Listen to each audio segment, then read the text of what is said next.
Assalamualaikum warahmatullahi wabarakatuh. Salam dan bahagia Bapak Ibu Guru Penggerak. Saya Alifia Nurul Laili dari SMP Negeri 3 Rogo Jampi, Kabupaten Banyuwangi, Jawa Timur akan memaparkan tentang koneksi antar materi, kesimpulan dan refleksi modul 1.1 tentang pemikiran Ki Hajar Dewantara. Pembelajaran modul 1.1. Yang pertama adalah mulai dari diri. Di materi ini membahas tentang sebuah refleksi diri sejauh mana mengenal dan memahami filosofi pendidikan yang diajarkan oleh Ki Hajar Dewantara. Melakukan reflektif kritis, harapan, dan ekspektasi. Yang kedua adalah eksplorasi konsep. Di dalamnya kita dituntut untuk memahami pemikiran Ki Hajar Dewantara mengenai tujuan dan asas pendidikan. Yang ketiga adalah ruang kolaborasi. Melalui online, kegiatan diskusi dilakukan, dimulai dari fasilitator menyampaikan materi, dilanjutkan dengan forum diskusi antar calon guru penggerak. Keempat adalah demonstrasi kontekstual. Di dalamnya mempelajari asas trikon yang melambangkan sistem tata surya di mana murid sebagai planet yang mengorbit pada matahari atau simbol nilai kemanusiaan dalam garisnya masing-masing. Kelima adalah elaborasi pemahaman. Dalam elaborasi pemahaman ini memberikan presentif reflektif kritis tentang pemikiran filosofi pendidikan Ki Hajar Dewantara dalam elaborasi pemahaman dengan berdialog bersama instruktur. Yang keenam adalah koneksi antar materi. Di sini kita dituntut untuk membuat kesimpulan dan refleksi pengetahuan dan pengalaman baru yang dipelajari dari pemikiran Ki Hajar Dewantara. Materi berikutnya tentang pembelajaran di dalam kelas sebelum mempelajari modul 1.1. Kegiatan pembelajaran dalam kelas hanya berpusat pada guru. Sebelum saya mempelajari modul 1.1, seluruh kegiatan pembelajaran di dalam kelas itu hanya berpusat pada guru atau kepada saya. Jadi anak-anak hanya menerima materi sepenuhnya dari saya.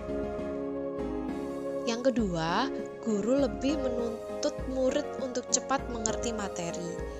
Karena saya hanya berpatokan kepada KKM saja, maka anak-anak saya tuntut untuk segera mengerti materi dengan cepat, sehingga saya bisa melangkah ke materi-materi berikutnya. Ketiga, guru tidak mengenali karakteristik setiap murid. Sebelumnya, saya menyamaratakan karakteristik setiap murid. Saya rasa semua murid, kalau diberikan materi yang sama, maka pemahamannya juga akan sama. Kelima, menekan murid untuk menyelesaikan tugas secepat mungkin. Setelah saya memberikan materi, anak-anak berdiskusi, bertanya, setelah itu saya akan memberikan tugas sesuai dengan materi hari itu. Anak-anak saya tekan untuk cepat mengumpulkan karena saya berpikir bahwa nilai pengetahuan yang menjadi pokok utama pembelajaran. Berikutnya, tidak melakukan asesmen diagnostik non-kognitif. Untuk mengetahui gaya belajar anak-anak, kita perlu melakukan asesmen ini. Karena dengan asesmen ini kita bisa menyediakan metode apa yang cocok untuk proses pembelajaran di dalam kelas. Berikutnya, perubahan pemikiran atau perilaku setelah mempelajari modul 1.1 tentang pemikiran Ki Hajar Dewantara. Dalam proses pendidikan, bukan lagi menuntut, tetapi menuntun sesuai dengan kekuatan kodratnya, memperbaiki laku agar tercapai keselamatan dan kebahagiaan setinggi-tingginya. Kodrat di sini yaitu kodrat yang dimiliki oleh anak-anak sesuai dengan kodrat alam dan kodrat zaman yang sudah melekat pada jiwanya. Tujuan pendidikan, usaha untuk membentuk manusia merdeka. Merdeka di sini, merdeka pikirannya, merdeka batinnya, merdeka tenaganya, sehingga bisa menjadi manusia yang bermanfaat bagi bangsa dan negara. Tugas pendidik yaitu beradaptasi, berubah, berkembang sesuai dengan kontinu, konvergen, konsentris. Kontinu di sini artinya dalam melestarikan kebudayaan asli Indonesia, kita harus terus-menerus dan berkesinambungan. Konvergen artinya dalam upaya pengembangan kebudayaan nasional Indonesia, kita harus memadukan dengan kebudayaan asing yang dipandang dapat memajukan bangsa Indonesia. Konsentris artinya dalam pergaulan dengan bangsa-bangsa lain di dunia, kita harus berusaha menyatukan kebudayaan nasional kita dengan kebudayaan dunia global dengan tetap berpegangan pada ciri khas kepribadian bangsa Indonesia. Berikutnya, hal yang akan saya terapkan lebih baik agar pembelajaran yang saya pimpin mencerminkan pemikiran Ki Hajar Dewantara.